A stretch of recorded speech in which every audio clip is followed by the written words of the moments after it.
Assalamualaikum warahmatullahi wabarakatuh. Allahu Akbar, Allahu Akbar, Allahu Akbar, Allahu Akbar, Allahu Akbar, Allahu Akbar, Allahu Akbar, Allahu Akbar, Allahu Akbar, Allahu Akbar kabiran walhamdulillahi katsiran wa subhanallahi bukratan wa asila. La ilaha illallah wahdah sadaqa wa'dah wa nasara 'abdah wa 'azza jundahu wa zamal ahzaba wahdah. La ilaha illallah wallahu akbar, Allahu akbar walillahil hamd. Alhamdulillah, alhamdulillahi rabbil alamin, alhamdulillah hakimil hukam, ja'ilun nuri wal dhalam, wa ja'ala hadzal yawma 'aidan lil islam wa harrama 'alaina as-siyam. Asyhadu an la ilaha illallah wahdahu la syarika lah, alladzi amarna bi dhabihatin udhiyyah li adlil qurban ittiba'an li sayyidina Ibrahim alaihi salatu wassalam. Asyhadu anna sayyidana nabiyyana Muhammadan abduhu wa rasuluhu afdalul anam wa misbahul dhalam. Allahumma salli wa barik ala sayyidina Muhammad wa ala alihi wa ashabihi al-kiram. Salatan salaman daimaini mutalazimaini ala mamarriyad duhuri wal ayyam. Amma ba'du, faya ibadallah ittaqullah wa ati'u wa kabiru takbira. Amma ba'du. Allahu akbar, Allahu akbar, Allahu akbar. La ilaha illallah wallahu akbar, Allahu akbar walillahil hamd. Jemaah salat Idul Adha rahimakumullah, marilah kita senantiasa bersyukur kepada Allah atas segala nikmat dan karunia yang dianugerahkan, khususnya nikmat iman dan Islam dan kesempatan, sehingga pada hari ini kita bisa hadir di Masjid An-Nur ini untuk melaksanakan sholat Aid berjamaah. Mudah-mudahan ini bentuk kesyukuran dan ketaatan kita kepada Allah semata-mata. Salawat dan salam semoga senantiasa terlimpah tercurah kepada junjungan kita Nabi Muhammad sallallahu alaihi wasallam dan para sahabat dan pengikutnya. Mudah-mudahan kita tetap istiqomah di jalan Allah, mengikuti tuntunan baginda Rasulullah sampai akhir hayat kita. Amin ya rabbal alamin.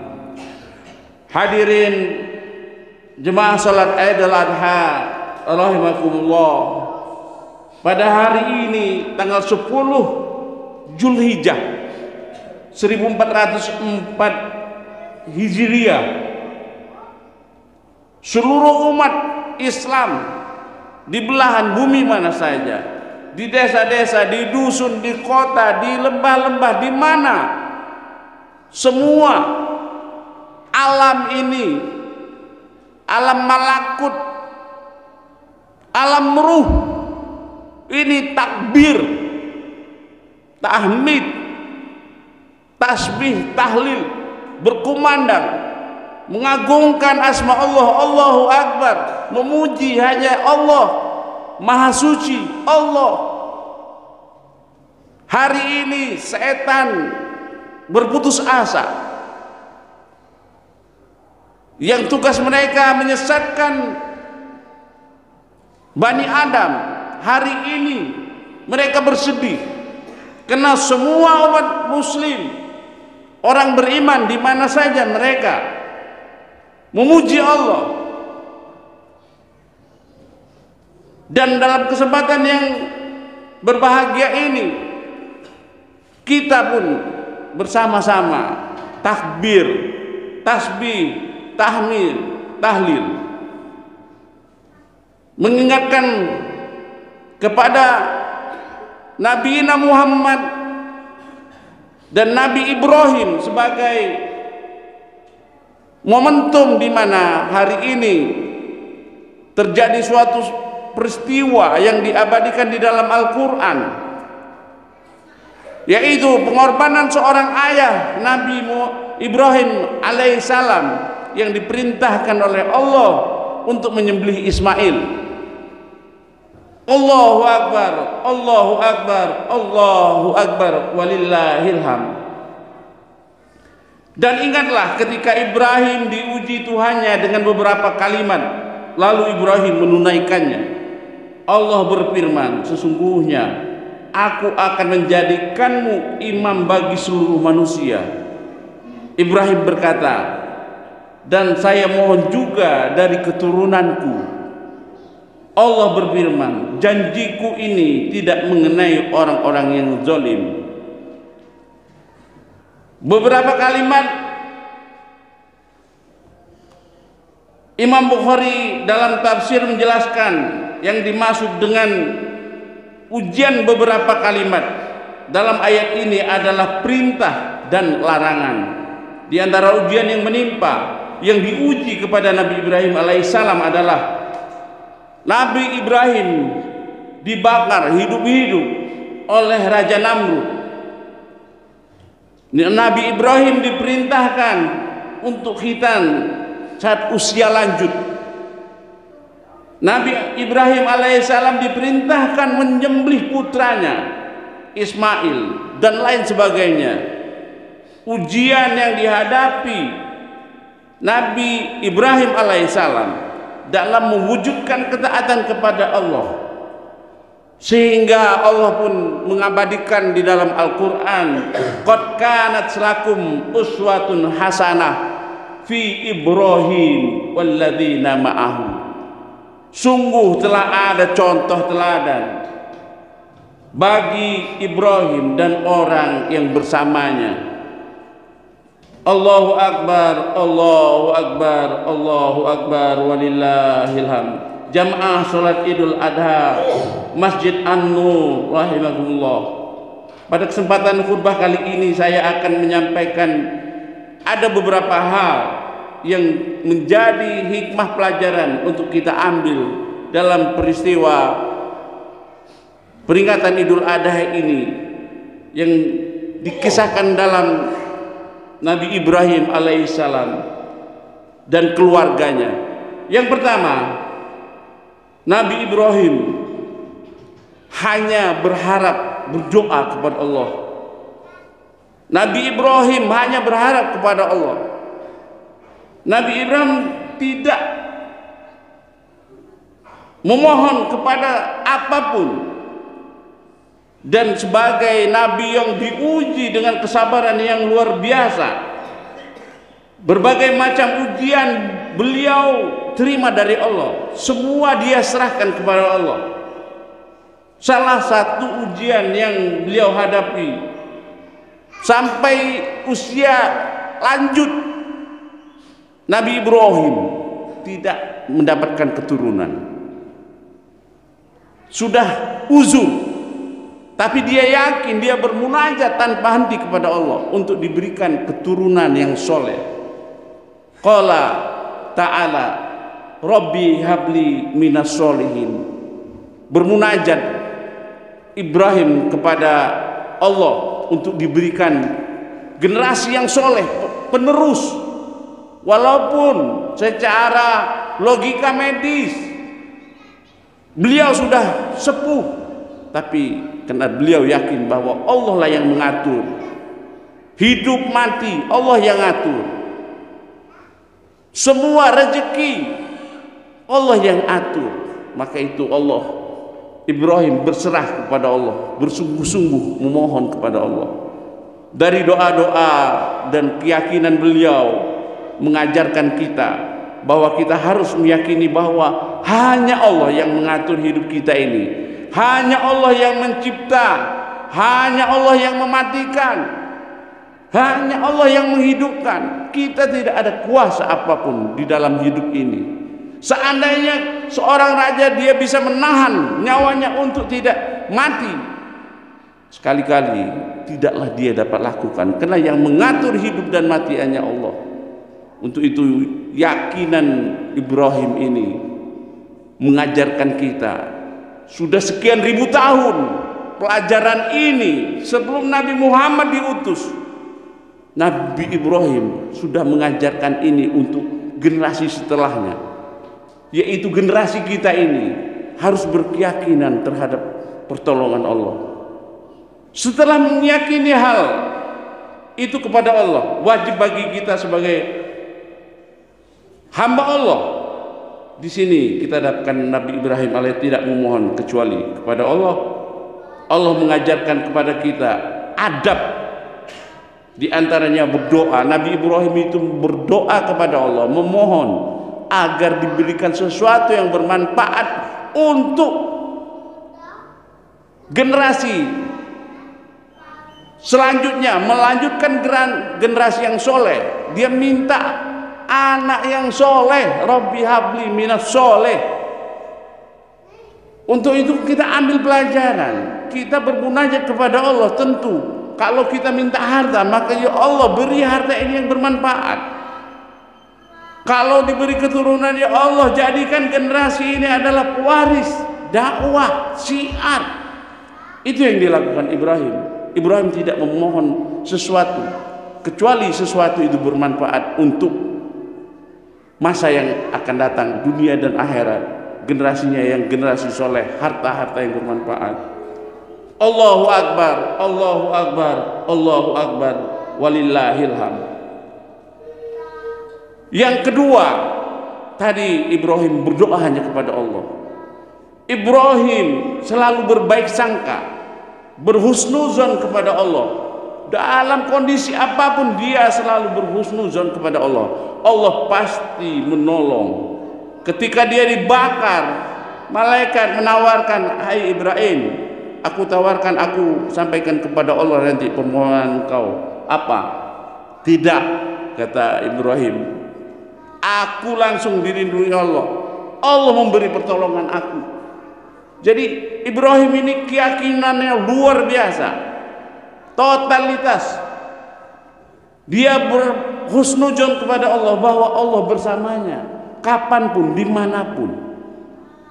Sehingga pada suatu ketika Nabi Ibrahim ini melakukan hijrah, diperintah Allah untuk meninggalkan daerah bersama istrinya dan Ismail. Berjalan dia sesuai mengikuti petunjuk dan perintah Allah. Sampailah dia di suatu lembah yang kering, kerontang, tidak ada tumbuh-tumbuhan. Tapi dia yakin bahwa Allah menolongnya. Di tempat yang begitu ekstrim, kata kita, air tidak ada, tumbuh-tumbuhan tidak ada, perbekalan sangat minim. Nabi Ibrahim bersama Ismail dan Siti Sarah diperintah untuk tinggal menghadapi ujian itu. Siti Sarah ini kebingungan melihat Ismail yang masih menyusui, air susunya kering, lantas dia berlari mencari ke sana ke sini. Maka malaikat Jibril pun menghentakkan kaki Ismail sehingga sekarang kita kenal ada air Zam-Zam itu. Itulah munajat orang-orang soleh keluarga Ibrahim itu keluarga sebagai uswatun hasanah, soleh, istrinya soleh, anaknya soleh, istrinya soleha, Ibrahimnya sebagai penghulu, sebagai panutan. Ibrahim, Rabbana hablana min azwajina wa dzurriyyatina qurrata a'yun waj'alna lil muttaqina imama. Begitulah kita harus bermunajat kepada Allah, dikurniakan istri yang soleh, anak keturunan yang soleh.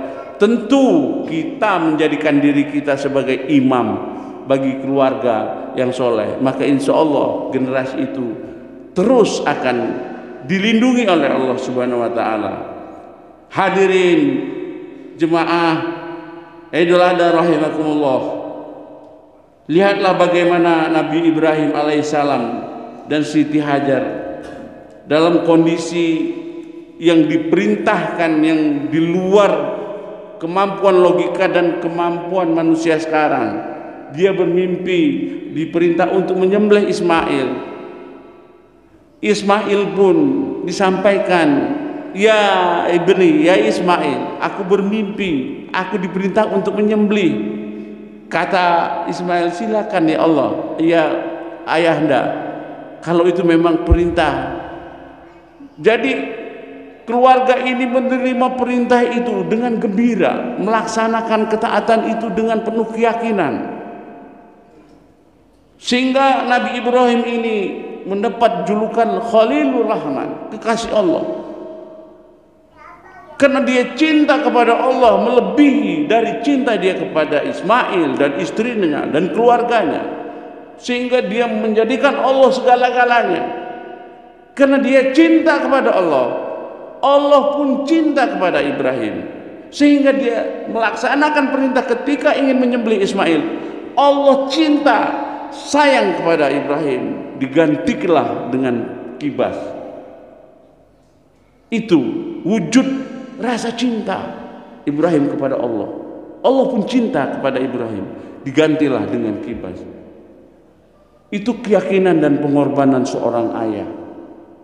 Sekarang ini kita diperintahkan untuk melaksanakan tuntunan ajaran Nabi Ibrahim, berkurban. Itu adalah bentuk pengajaran yang kita hanya berkorban untuk 1 ekor sapi atau 1 ekor kambing. Tidak kita diminta untuk berkorban yang lebih dari itu. Itu hanya untuk membunuh ego nafsu kita, bahwa kita lebih mencintai Allah daripada harta-harta yang kita kumpulkan.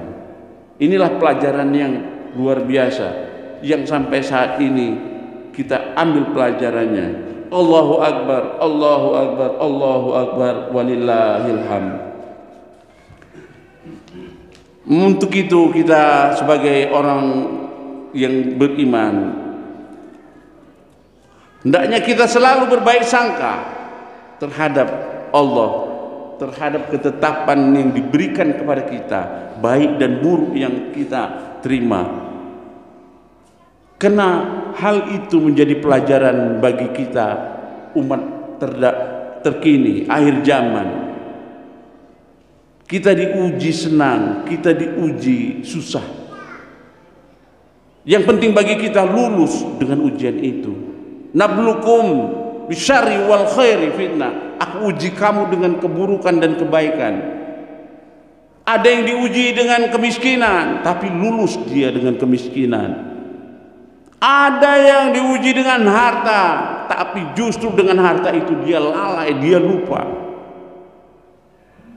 Untuk itu kita diuji susah, diuji senang, hendaknya kita tetap bertawakal kepada Allah. Contoh para sahabat dan yang luar biasa, mereka diberi harta, tapi hartanya bermanfaat. Semua yang diberikan Allah diujikan kepada Allah olehnya, oleh hambanya, maka dia lulus. Tidak penting baik dan buruk, yang penting ujian itu lulus. Ketika kita diberi uji, maka kita yang penting lulus. Diberi harta yang banyak, lulus. Diberi anak yang banyak, jadi anak soleh dan soleh, lulus. Semua yang diujikan Allah, mudah-mudahan kita lulus. Yang ketiga dari pelajaran kisah Ibrahim ini, totalitas kepatuhan kepada Allah, bahwa kita hanya berserah kepada Allah semata. Sementara apa yang dilakukan Ibrahim itu sebagai ujian, membuktikan bahwa dirinya sanggup mengalahkan egonya untuk tujuan mempertahankan nilai-nilai apa ketaatan yang diperintahkan oleh Allah dengan ketulusan. Itulah totalitas kepatuhan Ibrahim kepada Allah Subhanahu wa taala. Yakin bahwa yang keempat, yakin bahwa kepatuhan akan menjadikan balasan yang lebih baik. Tentu ketaatan kita selama kita hidup di dunia untuk melaksanakan perintah dan menjauhi larangan itu akan berbuah baik di dunia atau akhirat, sebagaimana ketaatan yang dilakukan oleh Ibrahim membuahkan kebaikan semua. Ismail diganti dengan kibas, kebaikan dia dibakar tidak hangus, karena semua totalitas dia berserah kepada Allah. Apa yang dia taat, dia persembahkan hanya semata Allah, maka Allah akan memberikan balasan yang setimpal, baik di dunia dan akhirat. Ini yang perlu kita yakini. Apa yang kita kurbankan hari ini, apa yang kita berikan pada hari ini semata-mata karena Allah, pasti akan mendapat ganti. Allah akan mengganti yang lebih baik daripada itu. Mathalul ladzina yunfiquna amwalahum fi sabilillah, mereka yang menafkahkan hartanya di jalan Allah dilipat gandakan 100-700 kali lipat. Itu janji Allah, surga yang dengan segala fasilitasnya. Wa basyiril ladzina amanu wa amilus sholihat, beri kabar gembira kepada mereka orang yang beriman dan beramal soleh. Mereka akan ditempatkan di surga dan mendapatkan bidadari-bidadari yang cantik. Janji Allah. Beri kabar gembira kepada siapa? Mereka yang beriman dan beramal soleh. Mudah-mudahan kita menjadi hamba Allah yang tetap konsisten ketaatan kepada Allah semata dan menggugurkan kecintaan kita semua. Kita lebih cinta Allah dan Rasul dari semua ini.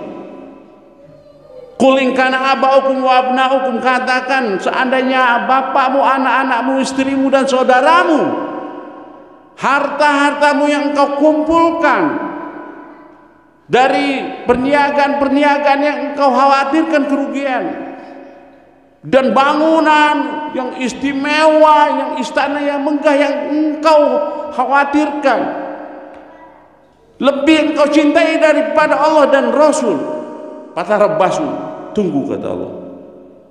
Jadi jangan sampai itu semua melalaikan kita, lupa kepada Allah dan Rasul. Ini harapan kita semua.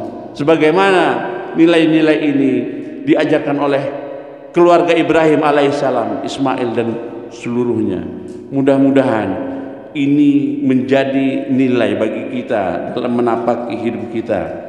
Amin ya rabbal alamin. Barakallahu li wa lakum fil Qur'anil azim wa nafa'ani wa iyyakum bi ayati wa dzikril hakim. Innahu ta'ala jawadun karim, malikun barrun wa ra'ufur rahim.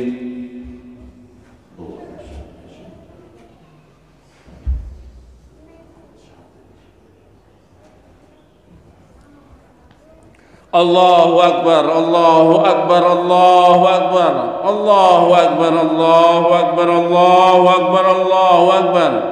La ilaha illallah wahdahu la syarika lah, wallahu akbar, Allahu akbar, walillahil hamd. Alhamdulillah hamdan katsiran kama amar. Asyhadu an la ilaha illallah wahdahu la syarika lah, irghaman liman jadahada bihi kafar. Wa asyhadu anna sayyidana Muhammad dan abduhu wa rasuluhu sayyidinal khalaiq wal bashar. Allahumma salli wa sallim ala sayyidina wa maulana Muhammad wa ala alihi wa ashabihi wa man tabi'ahum bi ila yaumiddin. Amma ba'du, fa ya ibadallah ittaqullaha haqqa tuqatih wa ta'atihi la'allakum tuflihun. Faqala ta'ala في كتاب الكريم إن الله وملائكته يصلون على النبي يا أيها الذين آمنوا صلوا عليه وسلموا تسليما اللهم صل وسلم وبارك على سيدنا محمد وعلى آله وأصحابه ومن تبعه بإحسان إلى يوم الدين وعلينا معهم برحمتك يا أرحم الراحمين اللهم اغفر للمسلمين والمسلمات والمؤمنين والمؤمنات الأحياء منهم والأموات إنك سميع قريب مجيب دعوات يا قاضي الحاجات اللهم اغفر لنا ذنوبنا ولوالدينا وارحمهما كما ربيانا صغارا ولإخواننا الذين سبقونا بالإيمان ولا تجعل في قلوبنا غلا للذين آمنوا ربنا إنك رؤوف رحيم اللهم انصرنا فإنك خير الناصرين وافتح لنا فإنك خير الفاتحين وارزقنا فإنك خير الرازقين وارحمنا فإنك خير الراحمين واغفر لنا واهدنا ونجنا من القوم الظالمين اللهم أصلح لنا ديننا الذي هو عصمة أمرنا وأصلح لنا دنيانا التي فيها معاشنا وأصلح لنا آخرتنا التي فيها معادنا واجعل الحياة زيادة لنا في كل خير واجعل الموت راحة لنا من كل شر اللهم اقسم لنا من خشيتك ما تحول بيننا وبين معصيتك ومن طاعتك ما تبلغنا به اللهم إنك على كل شيء قدير ربنا لا تزغ قلوبنا بعد إذ هديتنا وهب لنا من لدنك رحمة إنك أنت الوهاب ربنا أوجنا نشكر نعمتك التي أنعمت علينا وعلى والدينا وأن نعمل صالحا ترضاه وادخلنا برحمتك في عبادك الصالحين اللهم اغفر للمؤمنين والمؤمنات والمسلمين والمسلمات الأحياء منهم والأموات ربنا آتنا في الدنيا حسنة وفي الآخرة حسنة وقنا عذاب النار آمين يا مجيب السائلين وصلى الله على نبينا محمد وعلى آله وصحبه أجمعين والحمد لله رب العالمين السلام عليكم ورحمة الله وبركاته